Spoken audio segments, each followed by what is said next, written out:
The Adams Archive. Let's talk about Robert F. Kennedy Jr. So there's been a few different headlines. Now, I haven't looked into a ton about Robert Kennedy Jr.'s like his policy stuff when it comes to running as a Democrat. He is running as a Democrat on the Democratic ticket. But from what I've seen on several websites that have been polling this, there's a good portion of people who are, you know, right of center who are very seriously considering voting for Robert Kennedy Jr. He is the anybody and everybody who's been questioning the system, who's had the institutions crumble around them and their view perspective of them, of their authority figures that are around us, like anybody and everybody who's had that same feeling that everybody that's probably listening to this has had, like the idea of institutions having our best interest in mind, should definitely, in my opinion, consider looking into the policies of Robert Kennedy Jr.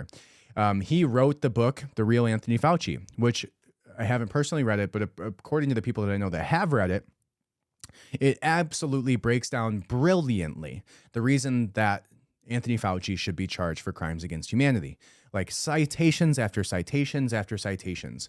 Unfortunately, Robert F. Kennedy has this voice issue, which he got, you know, everything that you read about him says anti-vaxxer Robert F. Kennedy, anti-vaxxer Robert F. Kennedy. But the reason he's anti-vax is because he got a vaccine and it destroyed his speaking ability. It should say vaccine victim, not anti-vaxxer. Right? So vaccine victim, Robert F. Kennedy, running for the Democratic Party, has made several headlines recently about what he said that he would do if he is elected. One of them being that Robert F. Kennedy Jr. said that he will pardon Julian Assange and Edward Snowden if he was elected president. Now, that's some shit that I can get behind, because when Trump left office and he did not pardon either of those men, it raised several questions in my mind. Right? There's several things about Trump. Now, I voted for Trump both times. So I'm not a Trump hater. I all the way get the fundamentals of why people voted for Trump, right? I get it 100%. But I have questions, guys. One of those questions being, why did Donald Trump push Operation Warp Speed? Why does he still gloat to this day about the vaccine? Why were businesses being shut down right around the time that he was leaving office? Right? The lockdowns. He didn't speak out completely about those. He still gloats to this day about the vaccine coming out during his presidency and that he was the reason that the vaccine came out. Now, that's another separate conversation about all the things that we're seeing with the vaccine coming out right now about, and all of the people that are literally dying all around me. Like, it's crazy how many people that I know who are extremely healthy that are dealing with serious adverse side effects, heart conditions, cardiology, like serious conditions where they're having to get heart surgeries. And there's no whisper of it. Why in the world? Okay, I won't run through that tangent because let's talk about Robert F. Kennedy Jr. But we'll jump into that a different day. All right. But he says that he would pardon Assange and Snowden if he's elected president, which I get behind 100%. That is a man who is willing to expose the truth. Now, is he a man who's capable of getting elected is a different story, especially after you understand what happened to Bernie Sanders by the DNC, where he should have been the front runner, but there was emails leaked literally showing that they do not allow the person with the most votes to be elected in the primaries. They just pick them out of exactly who they want to run, as we saw in those emails, the Clinton emails. Anyways, let's see what some of the conversation says. It says, sadly, I firmly believe that if Snowden gets a pardon and returns to the U.S., the three-letter agencies will have him assassinated. Probably very true. News. Sadly, we found out that today, that we found out that Snowden cut his own head off with a box cutter. Tragic stuff. Anyways, next up, math is racist. Says he should avoid convertible rides in Dallas between now and then.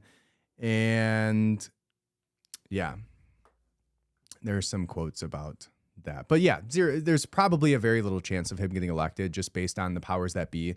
Even if you believe in that kind of thing, free and fair elections.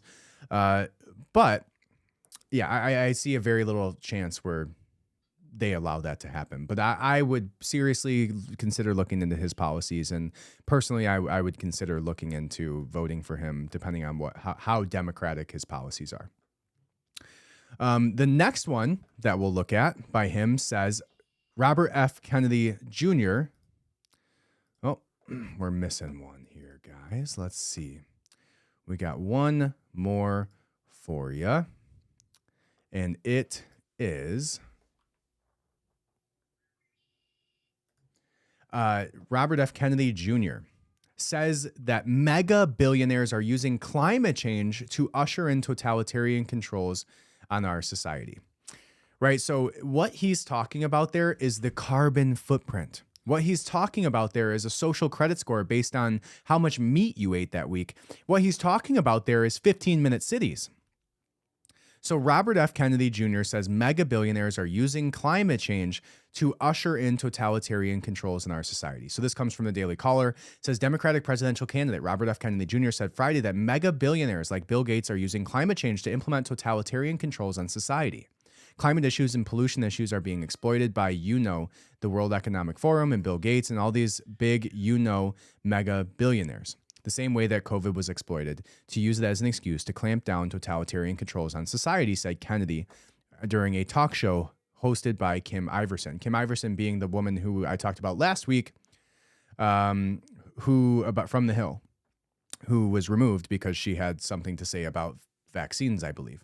But I actually liked Kim Iversen a lot. So here's the clip. Where do you stand on climate policies that are being enacted right now? There is a difference between environmentalism and climate change. Where do you stand on all of that? And what types of policies do you support?